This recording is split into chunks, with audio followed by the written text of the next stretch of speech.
to the world. Subscribe now to the Hot 97 YouTube channel. It's Ebro in the Morning with Laura Stiles and Rosenberg. Grammys closed last night with God Did. Ross, Wayne, Hove, the Khaled record with the new artist Friday and John Legend. Very impressive to see Hove sit there and spit that 4-minute verse straight through, no hook, no breaks. That verse is like its own album. It really is. That was actually a cool performance. It looked different too. I like what they did there.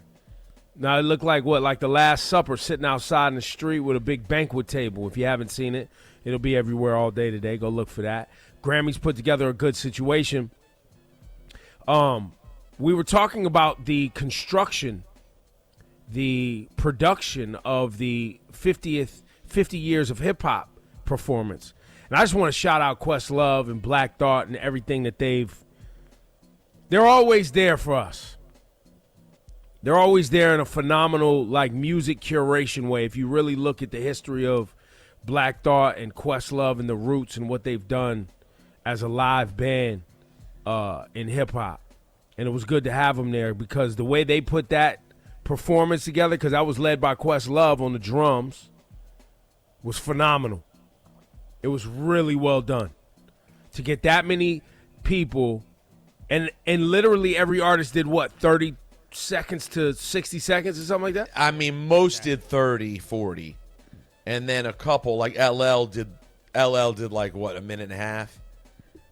You know, Method Man did 20 seconds. Maybe my highlight was, here's how you know it was good, actually. Let me say this. Here's how you know what they did was good. Do you guys remember the last time that the Grammys did something hip-hop? And when they showed the hip-hop artists in the crowd, the people weren't, like, cringing? Like, they were all enjoying it last night. Like, Hove was rapping every word. You know, from Hove. Hove got excited to see LL. That was tight. Yo, Hove rapped every word of Method Man's verse. Yeah. Yep. You know, like, that was, and then they're cutting to all the other rappers in the crowd, the Pharrells, Doja Cat. Everyone's dancing and rapping along and getting, like, you just don't see that every day because they normally make it with hip-hop it looks like a whack grown-up's attempt to be in touch with the youth. Last night, they leaned into it, and it was awesome. It was great. It was great. It was really great. And for people wondering, like I saw on social media, LL did a disclaimer before, and he said, listen, there's a lot of things that we wanted to do here. We couldn't do it all. But I feel like they really covered 50 years from Grandmaster. Started with Grandmaster Flash. You know, and went all the way to Uzi Vert. Yeah, they were out there being furious. It's fire. And they went all the way to Uzi Vert. What song did LL do? LL He did Rock the Bells. and Radio. And Radio, yeah. Nice. And what did Method Man do? Method Man.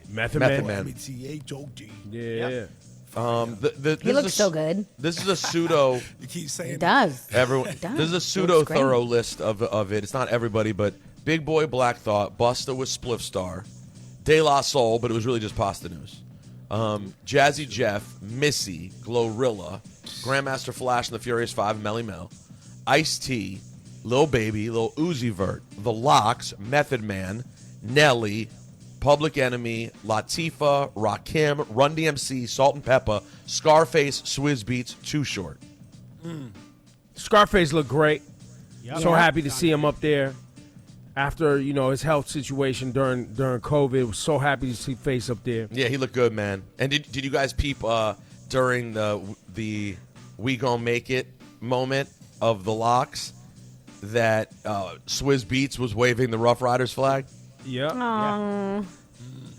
But I mean, saw the technically, flag. when I you didn't know think it was about him. it, yeah, no, I was Swizz. Technically, when you think about it, they covered off on 2 eras with the Lox. That's Bad Boy and Rough Riders in one.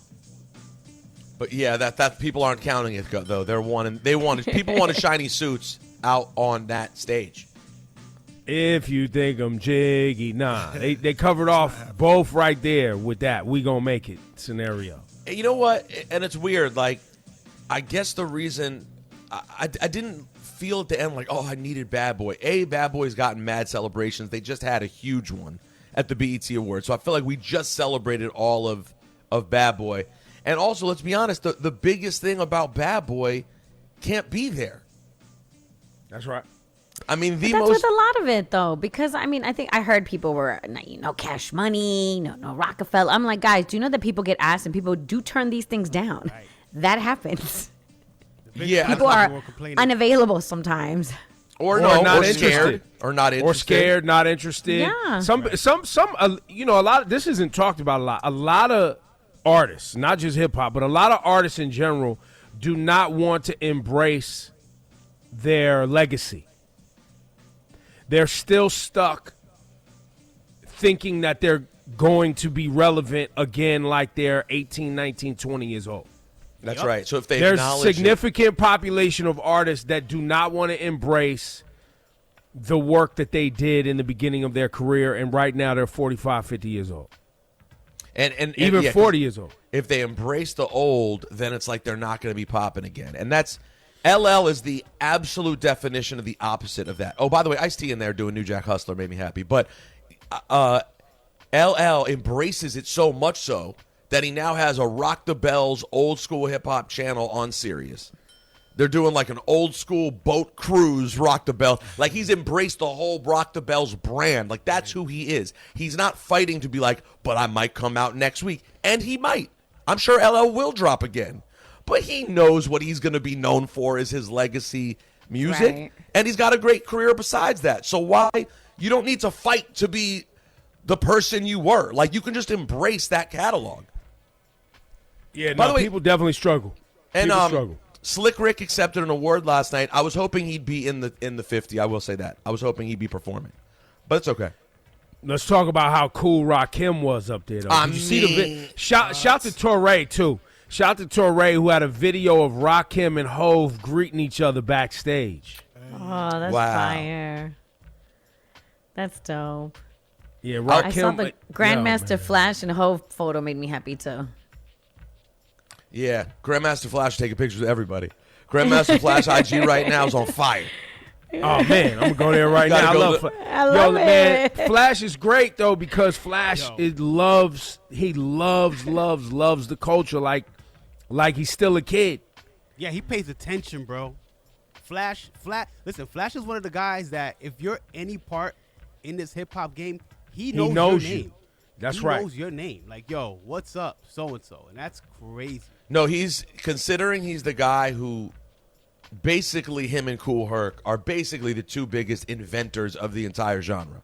Considering he's that, the fact that he's up on everything to this day, and then last night was dope for Flash too, because in Dr. Dre's speech, he referenced one of my all-time favorite songs that's not referenced nearly enough, Adventures of Grandmaster Flash on the Wheels of Steel. Facts. And it's so crazy because I had already recorded my show last night. I played that record last night. I love that record because basically it's Grandmaster Flash just flipping records. For 6 minutes, it's him just playing different records, the essence of DJing and hip-hop. And Dre said that's the reason he became a DJ, was that record. So it was a cool night for Flash in general, man. Yeah. Yo, shout out to everybody out there. Yo, look, DJ Flash forever. If you don't follow him on the gram, is he lit or what? I told you. I mean, he's living life. And then the rehearsal videos. Good for him. I mean, or the rehearsal pics with Questlove, Run, Jazzy Jeff, and Flash. Listen, man, I just want to go back and thank Questlove again, man. And I mean, obviously all the forefathers, but the way that was put together last night, if you haven't seen it, get to the social media whenever you get time today.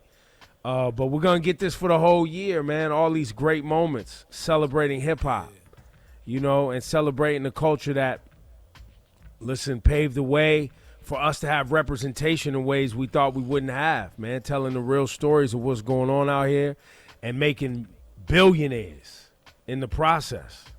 So it's definitely something to be grateful for. If you want to continue the celebration of it, guys, I saw that on PBS, Chuck D has a series about hip-hop, a doc series called Fight the Power, sort of about hip-hop's influence in society, how it came to be. So far, it's only one episode up there. But you can find it on demand on PBS. It's really, really dope. And again, I'm sure we'll be getting more and more of that as we lead up to August 11th.